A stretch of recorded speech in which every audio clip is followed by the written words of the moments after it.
Coalition of Willing Nations versus Russia, Military Power. Comparison, 2025.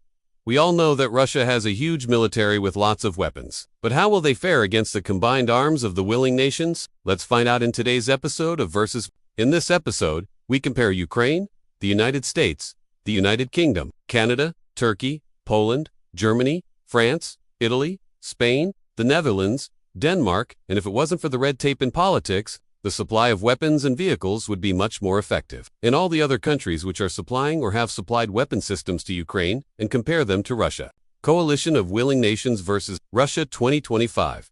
The cooperation between so many countries is unprecedented.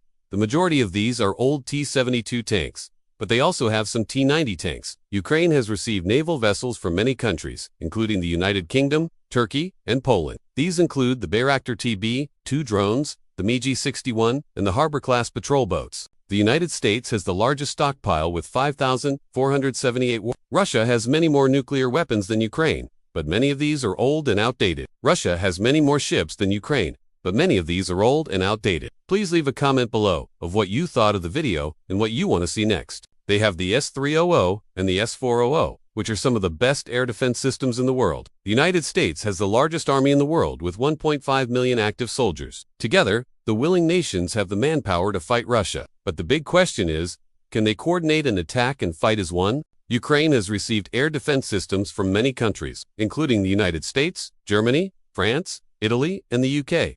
Some of these are the Patriot, the S-300, and the Iris-T. Russia has many more air defense systems than Ukraine, but many of these are old and outdated. Russia also has the second largest number of artillery in the world, with over 15,000 artillery. Ukraine has received artillery from many countries, including the United States, the United Kingdom, Canada, France, Germany, and Italy. These include howitzers like the M777, the AS-90, the Panzerhaubitze 2000, and the Caesar. These are all towed howitzers. Russia has many more artillery than Ukraine, but most of these are old, and some are from the 1950s, so it might not make a huge difference. Russia has the second largest number of tanks in the world, right after China, with 12,448 tanks. Russia has a large air force with a lot of fighter jets, attack helicopters, and air defense systems, so it will be hard to gain air superiority, but Russia has many more aircraft than the coalition. Both sides have a lot of air defense systems and fighter jets. Russia has a large navy with many ships and submarines. Russia has the third largest army in the world by active personnel with 1 million active soldiers. Russia has the third largest number of nuclear warheads in the world with 1,600 warheads. This has been our video for today. We hope you enjoyed it.